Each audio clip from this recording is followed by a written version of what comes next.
मोरे राम,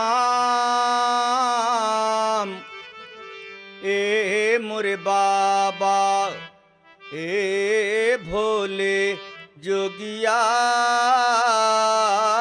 हो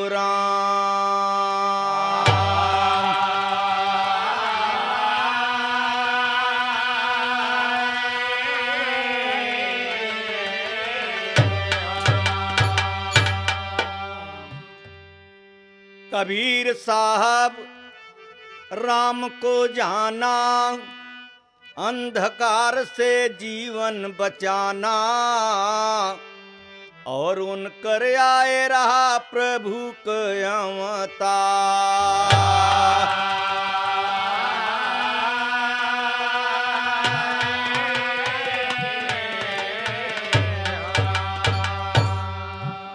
बड़े भाई, जितना लोग महात्मा आए हैं अच्छे अच्छे, इस धरती पर बाल बच्चे के साथ रहे, गृहस्थी आश्रम में रह के साधना किया।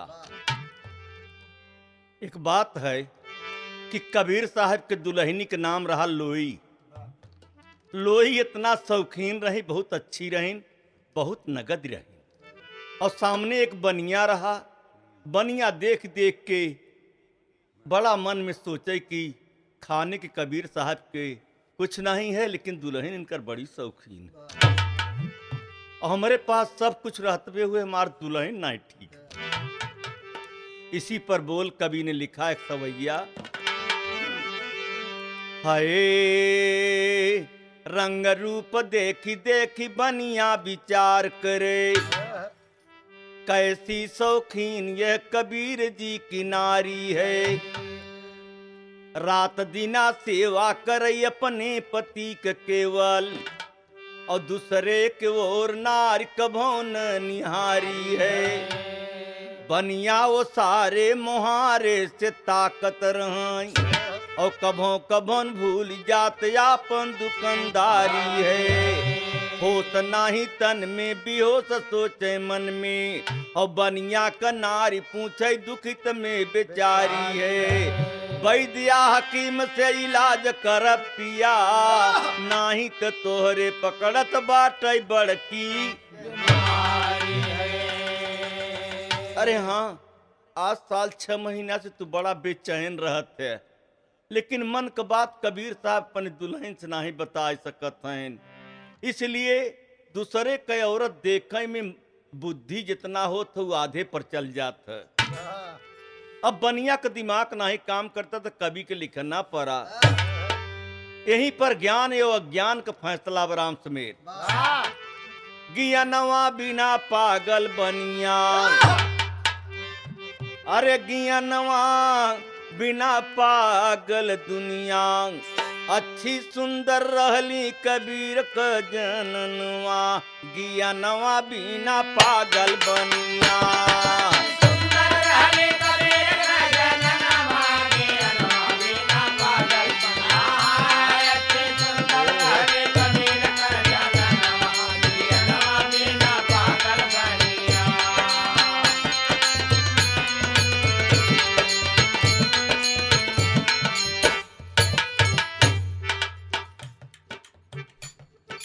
यही तरह से बनिया रोज ही रोज रही भैया परेशान। कहिया बोली ही लोई हमसे सोचे अपने मन में ध्यान। रात दिना बनिया जी लोई के देखत रहले परेशान। ऐसे ही कुछ दिन बीत गया तब लोई मन में करे गुनान।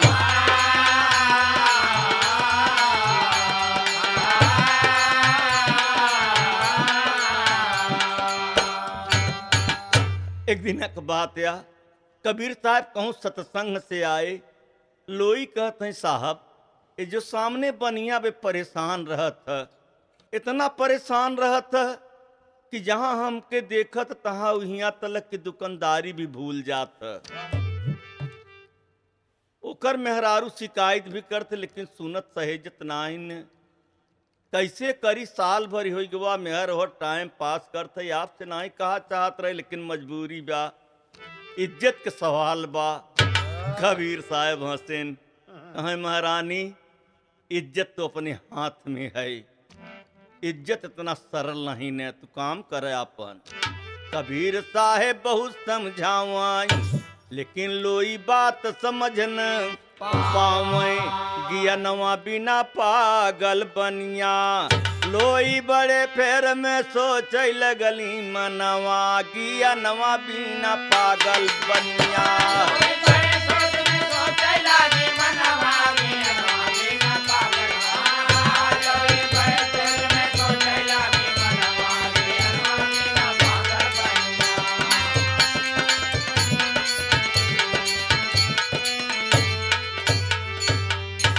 एक दिन के बाद में कबीर साहब चला गए कहूँ सत्संग में, और उनके घरे पर 4-5 मेहमान आए गए। और मेहमान का आए गए, महापुरुष आए गए। ऐसा ही कुछ दिन बीत गवा, तब बनिया करत बहुत परेशान।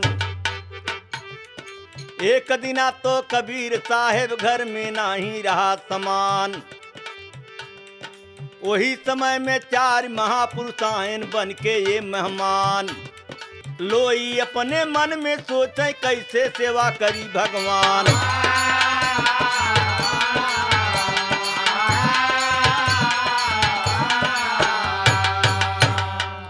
हमारे पास कुछ नहीं बा, साहेब भी नहीं है, पैसा भी नहीं बा, खाए के सामान भी नहीं बा। तो लोई सोचे धर के ध्यान, लोई सोचे धर के ध्यान, इज्जत कैसे बचे भगवान। घर में दाना पानी नहीं बाटे कनवा। गिया नवा बिना पागल बनिया,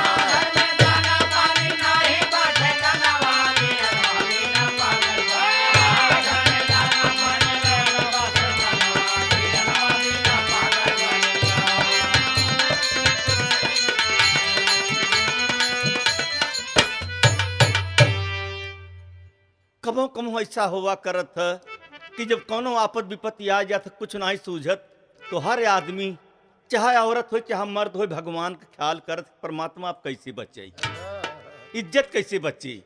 ये बात सोच के लोई सोचत है चलते आज बनिया से कुछ मांगब, कुछ दाल चावल ले आओ। महापुरुष बिना खाए न जाए दे, नहीं बड़ी बेइज्जती हो। साहेब पूछी का मेरे दोस्तों, तो जब लोई जात हैं तो बनिया देखता इतना खुशी भ कि 2-3 साल का तपस्या आज हमार पूरी होता। अरे हाँ, हमारे दुकान नहीं, पता नहीं अंत नहीं जाए, अब अंत नहीं जाते हैं। लोई दुकान भी नहीं बा, पर लोई जब बनिया के तरफ नहीं जाते हैं तो बनिया उठ के खड़ा होकर दुकान पर से कहत का बा कि हम तू इशारे से ए भगत सहारे से जईबू कहाँ मेरी जान।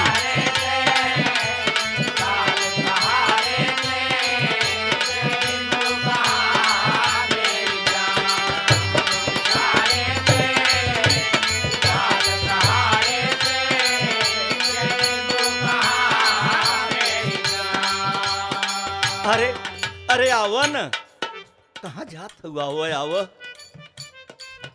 बनिया कहत का बा कि कवन सौदा ले चिरई, मजे मजे बोल।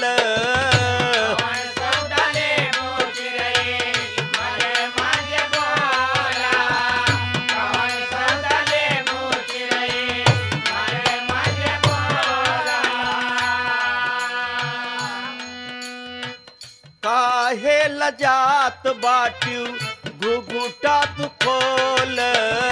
काहे लजात बाटू घुघुटा तू खोल। काहे लजात बाटू घुघुटा तू खोल।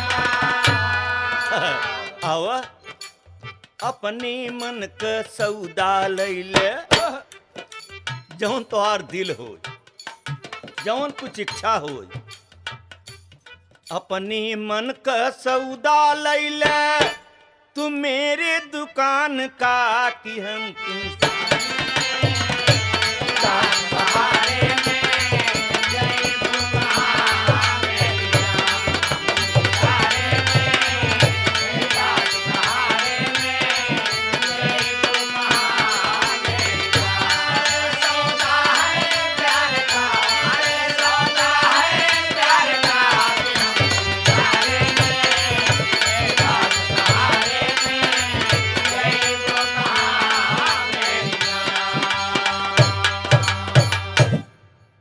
आव लोई ये जगह पर सोचत हैं कि अब हम कुछ मांगा नहीं, अब कुछ कहा नहीं, तब से बनिया उठ के अपने पूछता।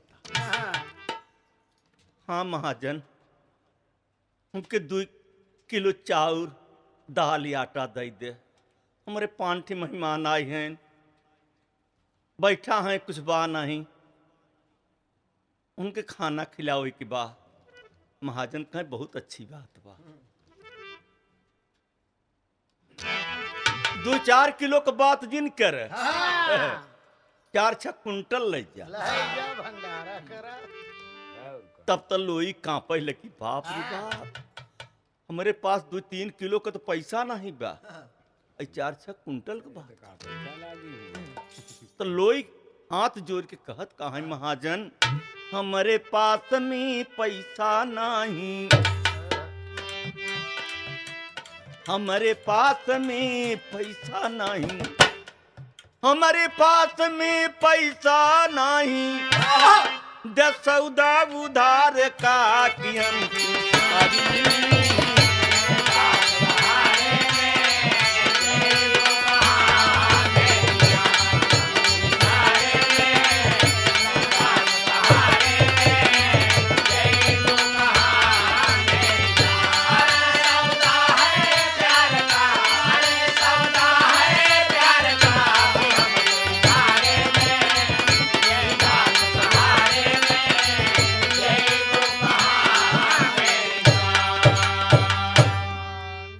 बनिया बोला, बा पैसा नहीं, उधार चाहे सामान। बनिया मौका पाएगा कि ऐसा मौका मिले ना। तो बनिया का कहता, बनिया कहा उधार न देबई। कैसे मिले? बनिया कहीं उधार न देबई, लोई कहीं देबे कैसे। आंखी में आंसू बा। लोई ब्रह्म ज्ञानी महापुरुष साहब कबीर साहब के दुल्हन, ये तो सारी बात जानत रहे। ये 6 महीना आगे वो पाछे जाने वाली नारी रहें, और नारी जे करे घरे में सही मिल जाए, ओकर मान अपमान नहीं हो सकत, मान हो सकत, अपमान नहीं हो सकत। मेरे दोस्तों, आप लोग तो समझदार है, श्रोता है, सुनत है, समझ। कबीर साहब हैं नहीं, पर लोई इज्जत के बदे का कहता कि महाजन चाहिए, बताओ देबे कैसे। तो बनिया कह उधार न देबई, बल्कि अदल बदल कछ लेबई। अच्छा महाजन, बदलौना का लेबे। तो बनिया बड़े एहर और देखा था कि हमारे मेहरबुआ तो नहीं सुनता। कहत का बनिया, अरे सौदा बदले चिरई दई दे अपन तानवा, गिया नवा बिना पागल बनिया।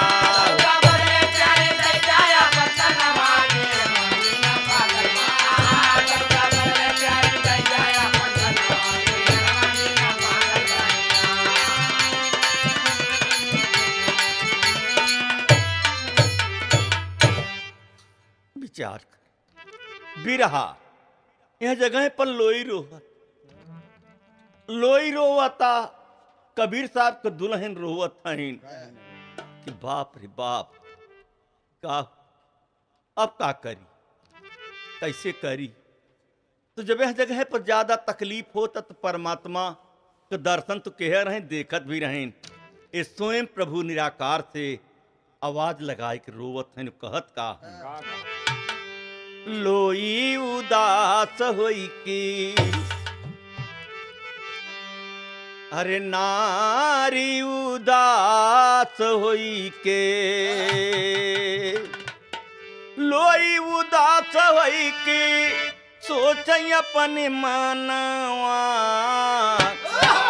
करे लागी प्रभु भगवान का तू मेरा नवा।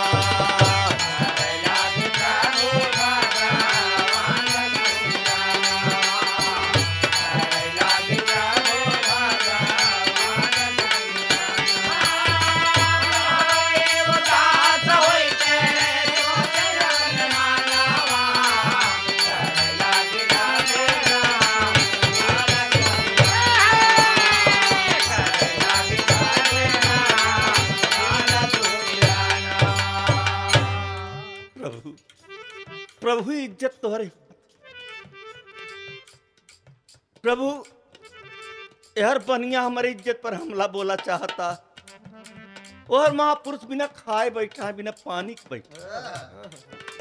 प्रभु हम तो सुना है कि बड़े बड़े भक्तन का लाज बचाया, प्रहलाद के आगे में से बचाए रहे, तुम ही के ध्रुव के बचाया। बड़े बड़े भक्तन के बचाए है प्रभु, आज हम का करें।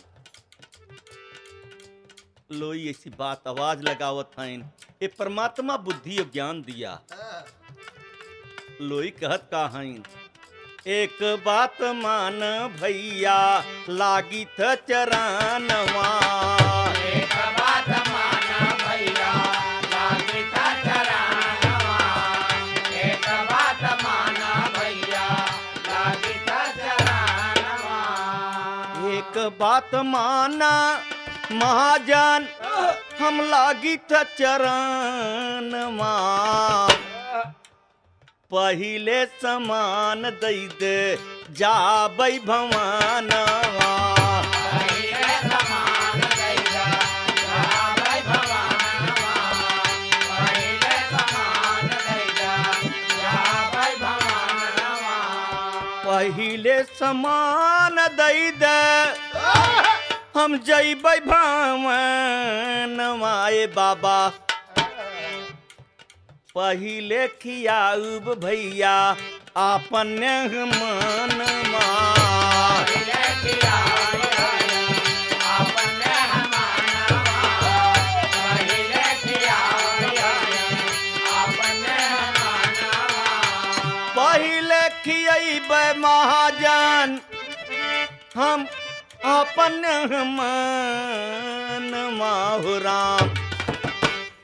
साझवा कियबै साझवा कियबै भैया कैले मिलानवा, साझवा कियबै भैया कैले मिलानवा, साझवा कियबै भैया कैले मिलानवा, संझा कियाऊ संझा कियाऊ भैया कहते हैं बदे ताकि करे दिल में कुछ शायद दया आज हम बहन के नाता समझ ले तो बात बन जाए, लेकिन हुआ तो दिमाग उसका काम नहीं करता। यह जगह पर वो बनिया का नाम रहा लाल जी साधो, साधो नाम था। और साधो एक बिरहा के अंदर आपके मिले कि साधो जितनी भजन कबीर साहब को बनी सब साधो के नाम से बना करती। वो साधो से बतलाए तो बहुत जने लोग आजकल समझती कि कहाँ कबीर सुनो भाई साधो, और साधो से कहते रहे कबीर साहब के साधो। तब शाम की आओ तब आप हमसे जौन आपसे वादा बा वो पूरा करब जा, लेकिन देखू समय जिन भूलू सूर्य अस्त आ जाओ। हाँ कहाँ सूर्य अस्त हो आज जाब जल्दी जल्दी लोई गईन भोजन बनाइन महापुरुषन के खिलाइन, खिलाए के बड़े प्यार से चरना मृत बनाइन पीन, थोड़ा से खाना बचा बद हरे हईन। और चरना मृत जैसे कबीर साहब आए महापुरुष चला गए, जब उनके खाना परोस के दीन और कबीर साहब सोचत हन कि घरे में तो कुछ रहा है ही नहीं, ये खाना कहाँ से आए। हाथ हैं पूछत हैं लोई दाल चाउर आटा तो नहीं रहा कहाँ। हाँ 5-6 मेहमान आए रहे, नहीं कि बदे कहाँ से लिया। आंखी में आंसू देख के कबीर साहब कहा तू रोवत है कुछ कहने बात का है रोवत है। तो लोई कहत का है कि बड़ी दुर्गतिया करावरी जमानी, बड़ी दुर्गतिया करावरी जमानी, बड़ी दुर्गतिया करावरी जमानी, बड़ी दुर्गतिया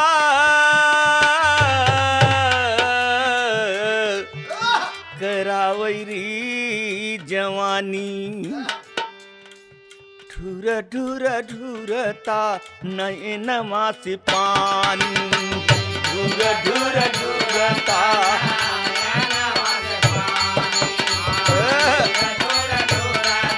नयनवा से पानी हरे रोवै महारानी ढूर ढूर ढूरता नयनवा से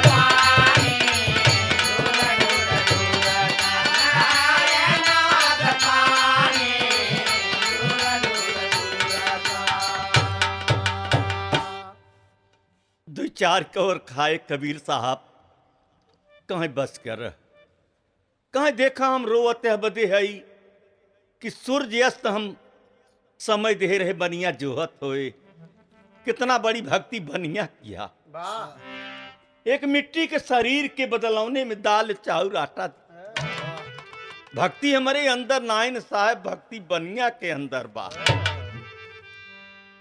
लाल जी कमो कमो बात समझ में आवा करत एक ही बात यहीं पर याद आई गई कि कुछ बात ऐसा हो था कि बिना कहे रही नहीं जात एक आमे के पेड़े के महात्मा बुद्ध बैठा रहें कबीर साहब के बात का बात या महात्मा बुद्ध बैठा रहें एक पेड़े के नीचे एक सज्जन पहुंचे 15-16 साल का लड़का एक ईंटा मारे 2 आम गिरा एक ईंटा फिर मारे तो 2 आम फिर गिरा तीसर का ईंटा जब मारे तो जाए के महात्मा बुद्ध के छाती पर लग छाती पर लग महात्मा बुद्ध रोने लगे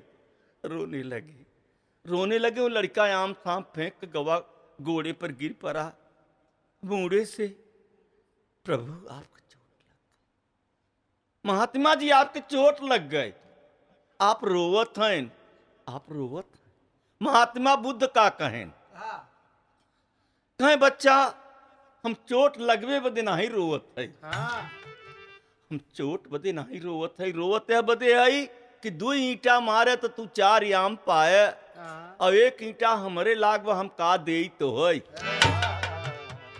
हमारे पास का सिवाय रोवे के और हम कह का सके रोवत है बदे आई कि एक आम मार भी खाए फिर भी 4 आम दे और हम मार खावा मेरे पास आंसू तो यही बात को साहब कबीर साहब को दुल्हन अपने दुल्हा से कबीर साहब से साहब बनिया को भक्ति न भूलब तू खाम जात है कबीर साहब कहीं रोवत जी तो के पैदर न जाए अब पानी बरसई न तो बरसई कबीर साहब बोले मधुरी बानी और बरसत यह जिमक के अरे पाँव में चला लाग बाद वैद चरणवा गिया नवा बीना पागल बनिया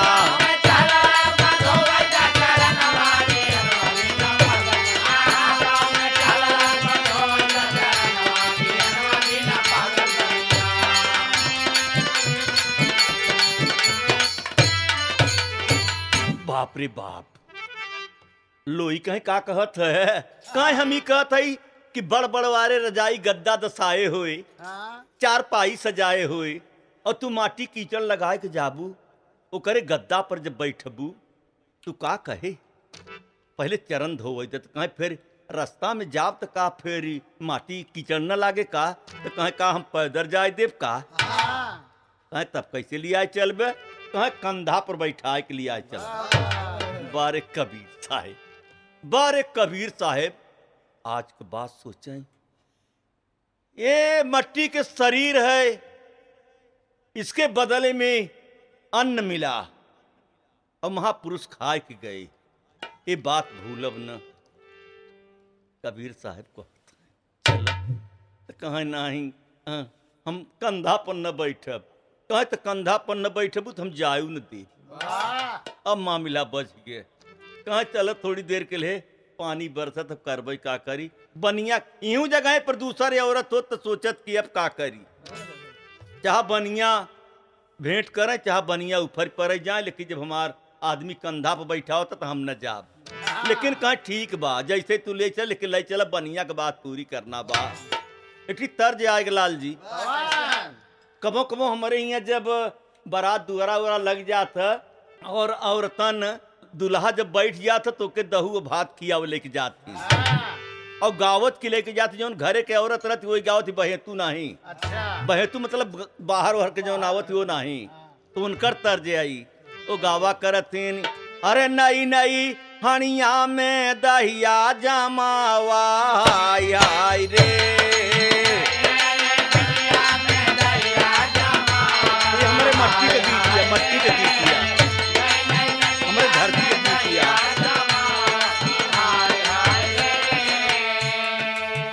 तर्ज तो बाहर का न हो रामचंद्र,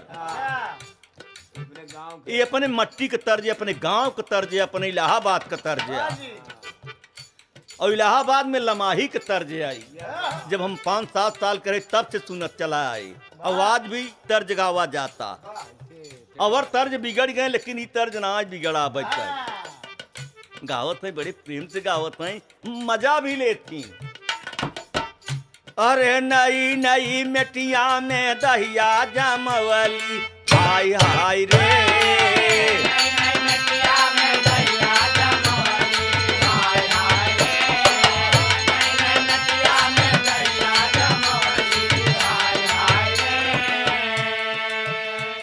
अब दुल्हा को दिना कितना रंग बा।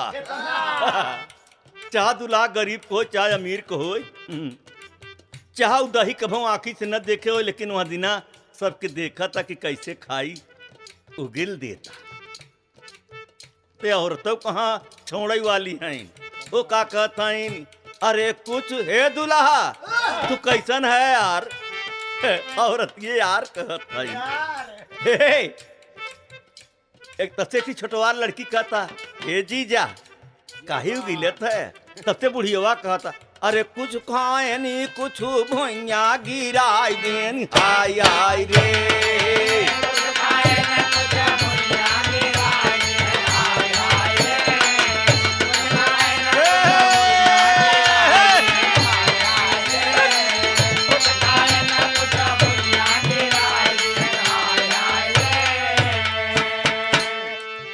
इतना तर्ज रहा। इसी तर्ज में कभी का लिखा, और लिहलन कबीर साहेब कंधा चढ़ाई हमार कोई का करी। कबीर साहेब कंधा चढ़ाई हमार कोई का करी। कबीर साहेब कंधा चढ़ाई हमार कोई। कबीर साहब कहें अपने दुल्हनी के कंधा पर बैठा लिया कि हमार का करी। दोनों प्राणी के जोड़ा बा, साइकिल दोनों पहिया के एक बा। अब बिना पहिया के चलत नहीं, कभों आगे कभों पाछे, कभों पाछे कभों आगे, पर दोनों का हवा जरूरी बा। यह जगह बराबर के बात चलता। बहुत जने कहती, अरे यार मेहरारू के कंधा पर ले लेन। यहाँ आजकल पिक्चर देखत, आधा पिक्चर कंधे पर चलाता। बड़े बड़े रईस कान्हे पर लेके टहरत हैं, हाथे में खिलावत हैं जना 5 साल के बोकरिया।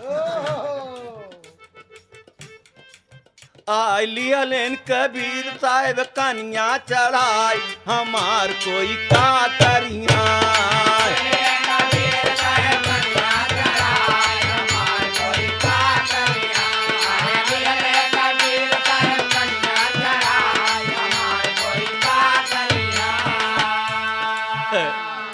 यार कंधा बैठावत हैं, पानी बरसता, ऊपर से काठ बोरा कथरा उड़ावत हैं। और का कहीं जो तोहार मुंह उड़ न भीजे, बार उड़ न भीजे, नहीं तोहार काजर छुट जाए तो मजा नहीं आए। कबीरो साहब मजा लेते हैं, और जानत कुल है साहेब। साहेब का पद भी रही, दास का पद भी उनका ना ही रही। साहेब का मतलब होता स्वयं निरंकार। काहे कि गाना से पता चलता, साहेब रे तोरी ऊंची अटरिया। मेरे दोस्तों, अब हर बनिया मेहरारू कहता खाए ले। अब कैसे खाए ले, 7 बजता। अच्छा। बेटाइम होता है मरिया नया का कहत रही आवच। नहीं आए आए महापुरुष का दुल्हन है, झूठ तो न बोली।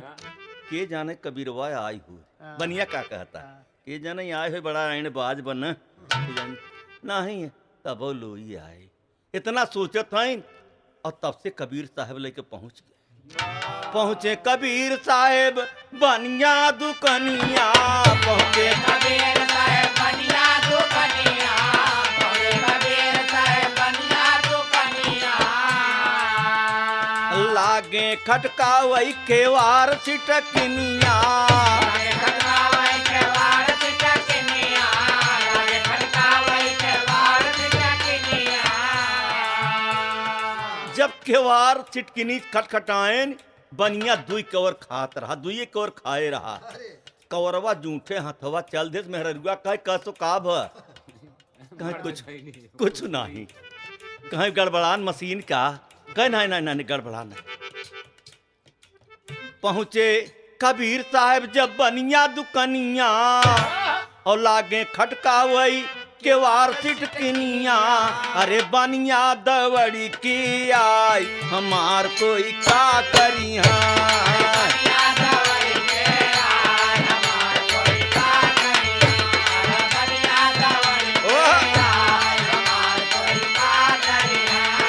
बनिया दवड़ी की आई हमार कोई का करिया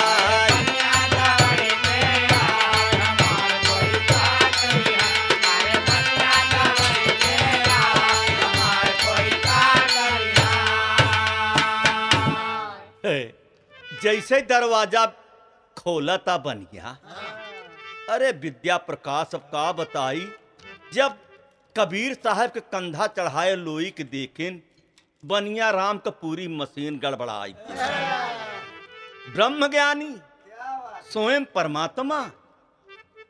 परमात्मा एक माया लेके बैठा है खड़ा है ये माया तो है शरीर ये माया लेके स्वयं हमरे दरवाजे पर आए अब बनिया का हालत खराब बा कांपता कि अरे बाप रे औरतिया सोचे से कहीं नरियात है का बात भर जब दवड़ बनिया आज देखा था तारी उतर और घबरा था कि ई क्या हुई के आज नई बात देखे कि मिलती कबीर साहब कहाँ आए गए हैं और अपने दुल्हन कंधा बैठा के आए हैं देखत बनिया अजीब एक बतिया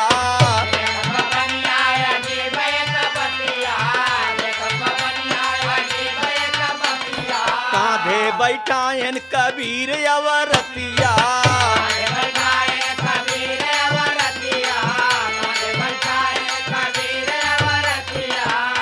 अरे गैलेन महाजन लजाई दरना ना नारा ना नार ना नारा नारे ना दर नार नार नार नार गाइलेन महाजन लजाई हमार कोई का करिया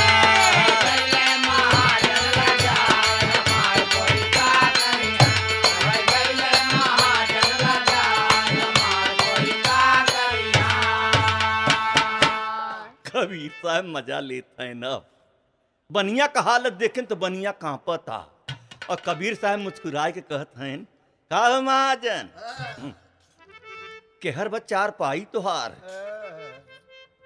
अब बनिया का बोल बंद बनिया पाछे खड़ी हुई सोचता है ये चार पाई पूछत हैं आज ये दोनों परानी हर रही क्या होकर उल्टे बात समझ में नहीं आवता कबीर साहब कहे देखा भाई साहब बड़ा मेहनत के लिए क्या होता है चहला माटी नहीं ला गई दिया अपने हाथे से हम गुलाबी लगाए के तब लेके आवत है हम तोहरे जहाँ चार पाई हुए वहीं पर इनके उतार न बीच में हम उतार नहीं सकी अब बनिया का हालत खराब बनिया सोचा था कौने बिली में हाथ ना ही राम यार मेरे दोस्तों कबीर साहब कहत कहाँ हैं पूछे कबीर साहब कहाँ चार पाई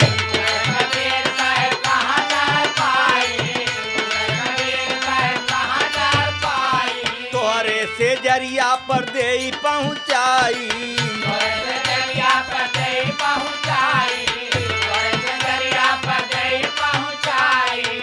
नहीं दुल्हन दई चहला लगाई हमार कोई का करना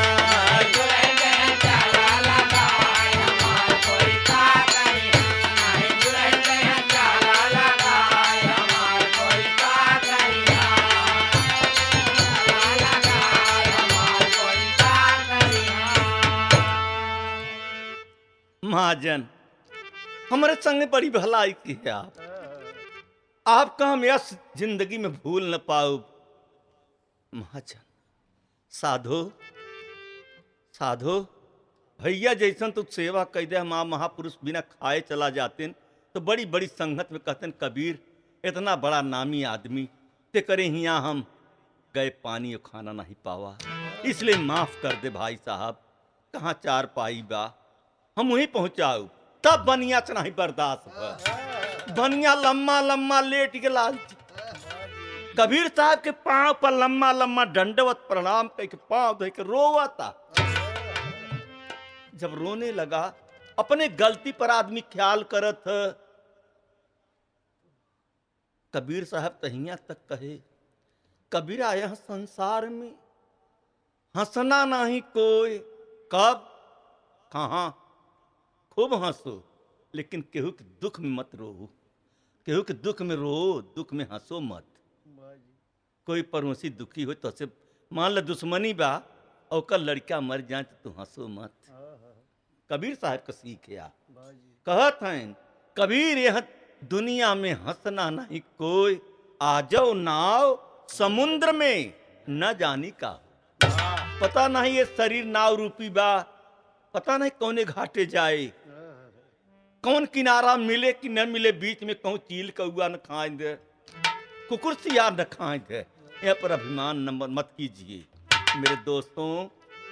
श्रोता आप विचार कहना का बा, जब पैर पर गिर कर रोवता तब कबीर साहब कहते हैं साधो मत रो, न रो इत हो जात रहे। जब विचार करबे तो जेकर ज्ञान नहीं, तमाम लोग ऐसा फंस चुका है। ये ऐसा सृष्टि का व्यवहार ही बा कि बड़े बड़े आए और बड़े बड़े फंसान में फंस गए। साधो तू फंस गए तो कोनो बड़ी बात नहीं, लेकिन तू तो बच गए, कगारे पर खड़ा है।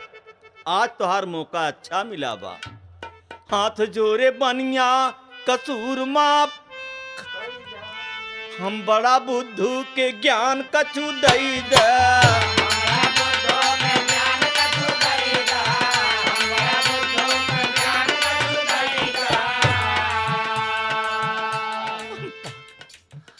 हम पागल है प्रभु, अज्ञानी है ये, मेरे पास कुछ समझ। प्रभु हमके माफ कर दे, इतनी बड़ी गलती हमने किया कि 2 किलो दाल और चाउर आटा पर महापुरुष की स्त्री पर इतना बड़ा हमला बोला। हमके यह नरक से बचाए दे प्रभु।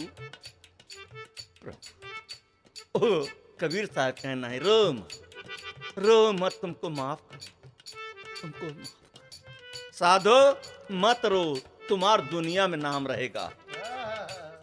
साधो आज को रो, तुम्हार दुनिया में काम चलेगा। कोई भी तुम्हारे हमारे नाम पे गीत होगा तो तुम्हारा नाम जरूर लेगा। हाथ जोरे बनिया कसूर माफ कई दे, हम बड़ा यमहक के ज्ञान कछु दई दे।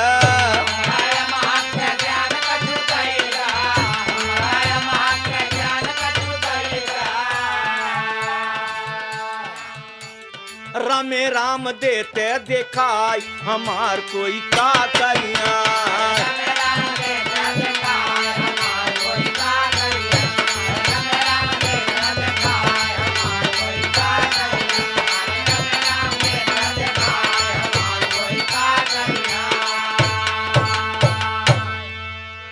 प्रभु प्रभु आप तो तीनों लोक के मालिक है साहब, तीनों लोक का मालिक है।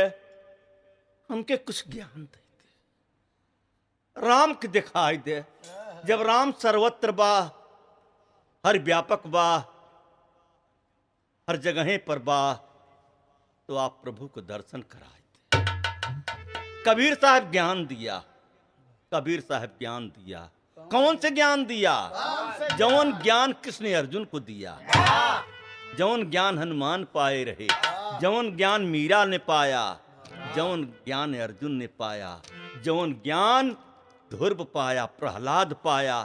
आज बाबा सतगुरु हरदेव सिंह महाराज सारे विश्व में ये ज्ञान बांट रहे हैं, वही पाठ चल रहा है।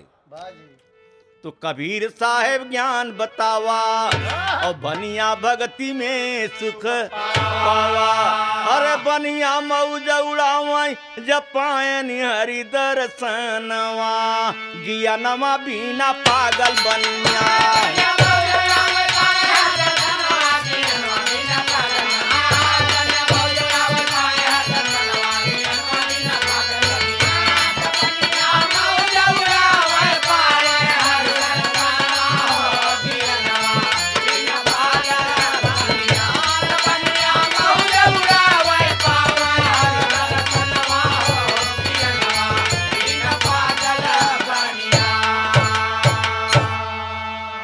विचार कर जौने साहित्य ज्ञान बनिया पायस नाच गे नाच गवा लोई के पैदल लिया के आवता लोई के लिया कबीर साहब जब पैदल आवत हैं पीछे लाख बनिया चला। धन्य है प्रभु। कबीर साहब तो गए अपने कुटी की ओरी बनारस में और साधु अपने घरे गए तो बनिया के आके नाचत। बनिया कहे आज कौन मंत्र पाए है बड़ा खुशी है कहे काम बन गया। हम सोचे रहे कि काम बिगड़ जाए लेकिन काम बन गया। मेरे दोस्त बनिया पूछा था कबीर साहब से तो कहें तब का पाए तो यहीं पर एक ही तर्ज बा रिम झिम बरसई सावनवा हो पिया ये नगरवा।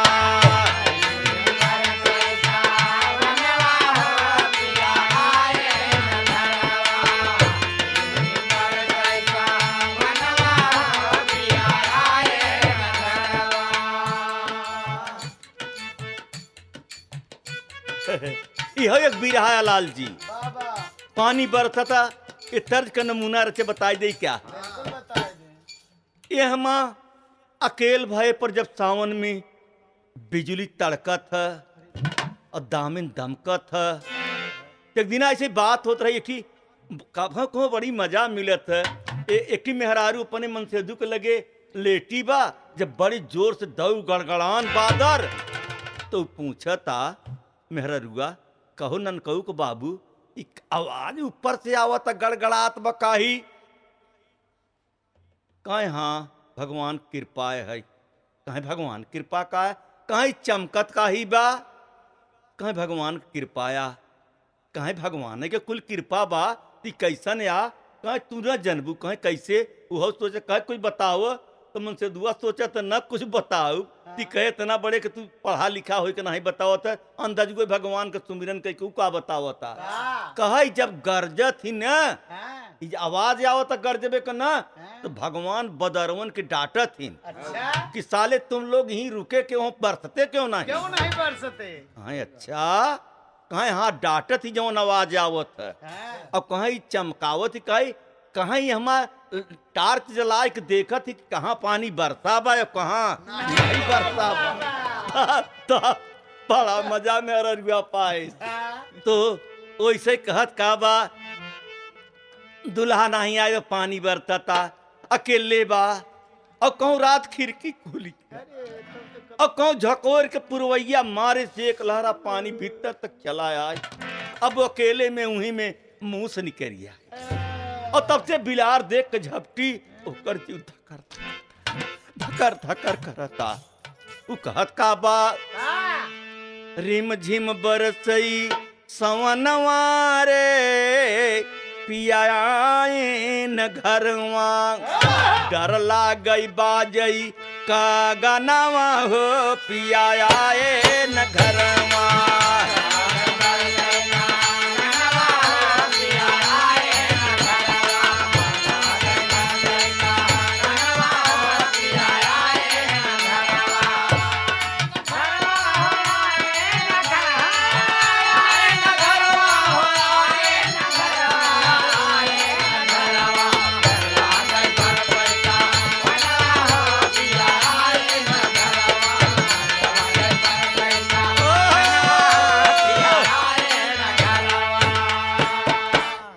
भागीरथी चटनी रही रच के ते ही तर्ज में वो बनिया का कहता अपने मेहरिया के आगे नाचता।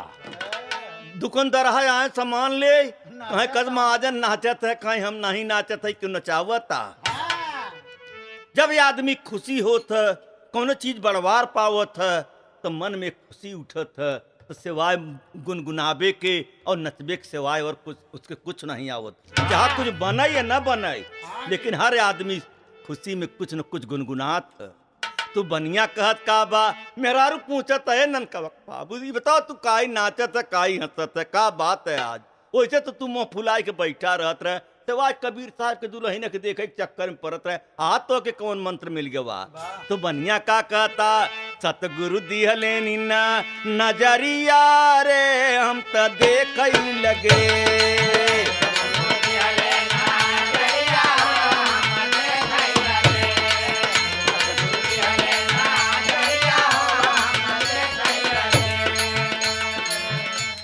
देख लगी, चिन्ह लगी, जान लगी, तब बाबा जी दिहले नजरिया हो, हम तो देख लगे।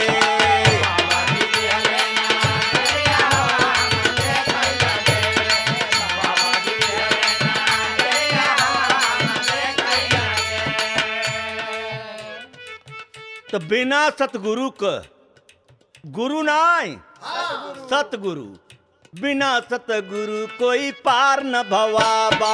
बिना सतगुरु कोई पार न भवाबा, बिना सतगुरु कोई पार न भवाबा। लख 84 में भटका पराबा, लख 84 में भटका पराबा, लख 84 में भटका पराबा। सर से उतर गई गठरिया हो, हम तो देख लगी।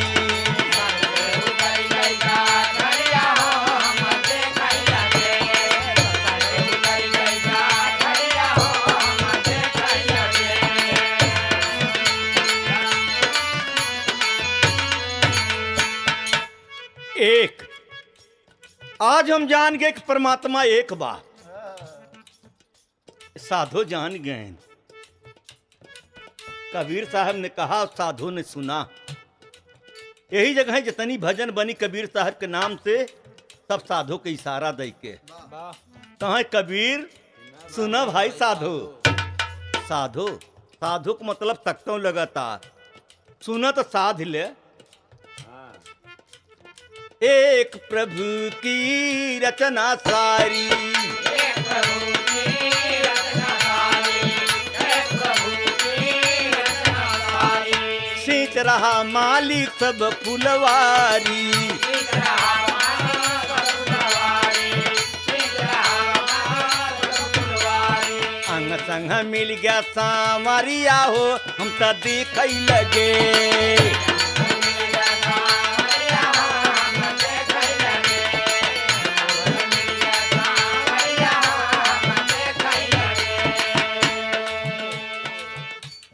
परम बताए, ज्ञान दिया, आज बाबा जी वही ज्ञान दे रहे हैं।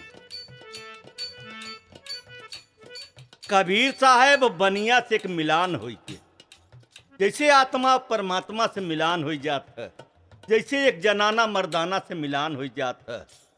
कभ कभ कहना बात बनिया खुशी में जय जय मनावाई, बनिया खुशी में जय मनावाई, बनिया खुशी में जय मनावाई। साहेब कबीर का निस दिन गुण, साहेब कबीर का गुण तब गावाई। साहेब कबीर का निस गुण गावाई। साहब कबीर का जय हो, सारे संसार में जय बोले। खुशिया का उठैला हरिया हो, हम तो देख लगे।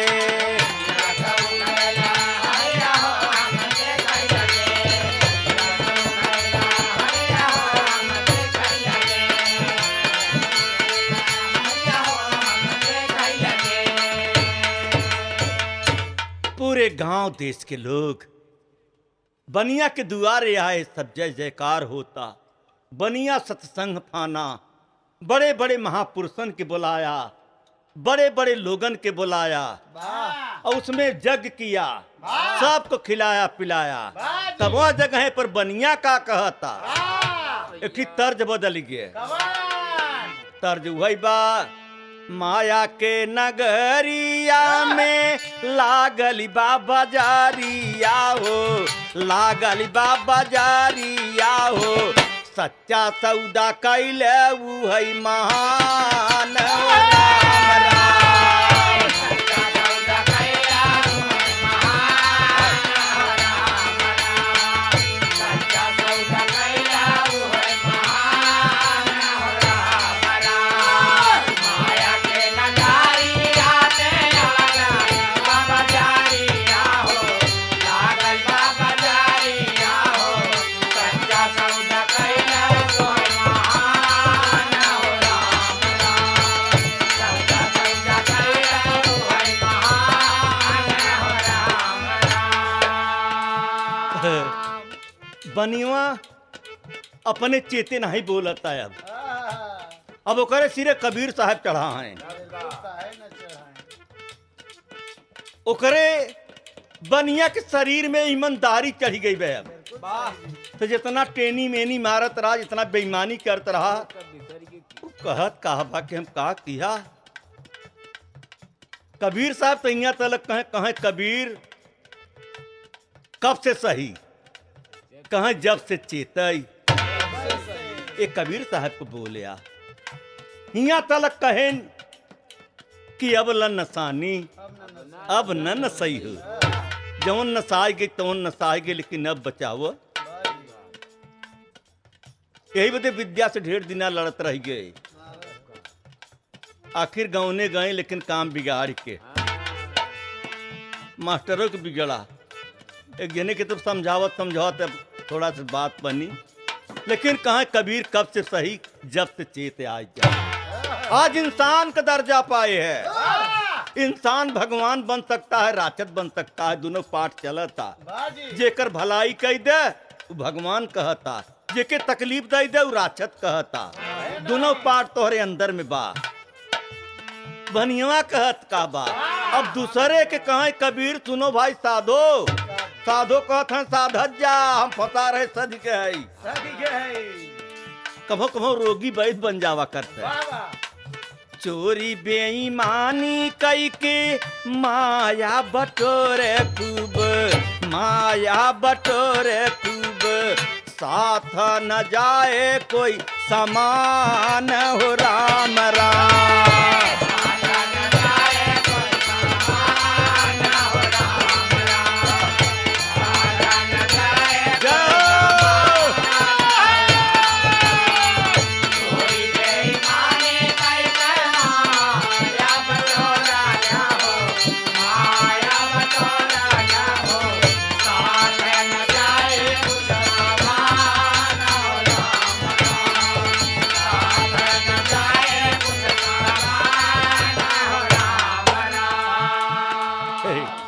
बनिया कहते है भैया आधा खराब कह लिया, आधा खराब हो गया, आधे बच गई। अब देख तो कहते बोला जो नहीं बची तो सहाय लहा ले। धोखवा में बीती जाता तोहरी जवानिया रे, तोहरी जवानिया रे, 4 दिन का बाट न मान ओ राम राम।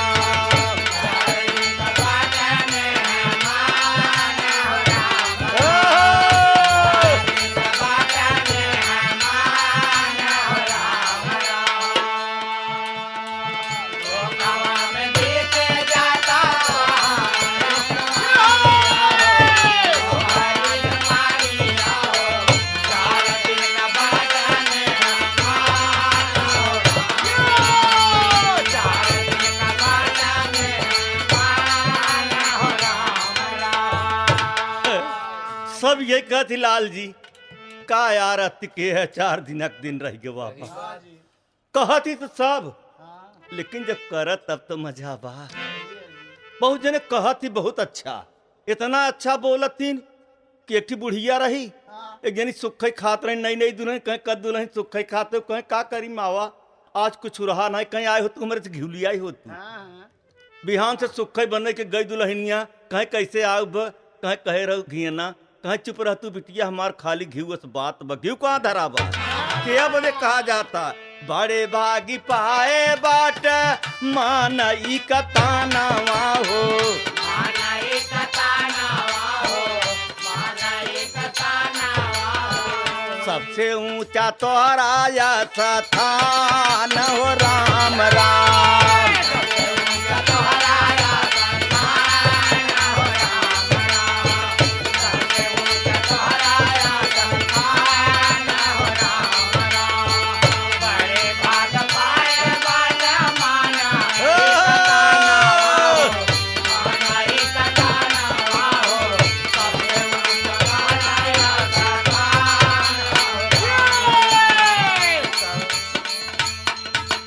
सबही से प्यार कैले जीवन का भरोसा नहीं, जीवन का भरोसा नहीं।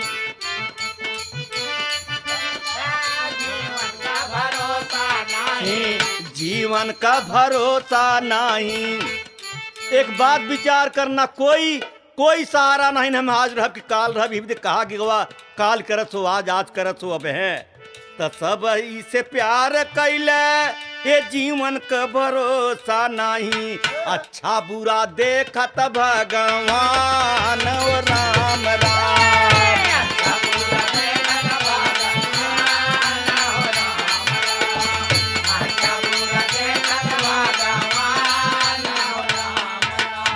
ते गुरुवर राम ही तकर माया और लिख के कविता न अरे राम कैलाश गवैला माई मकानवा गियनवा बिना पागल बनिया।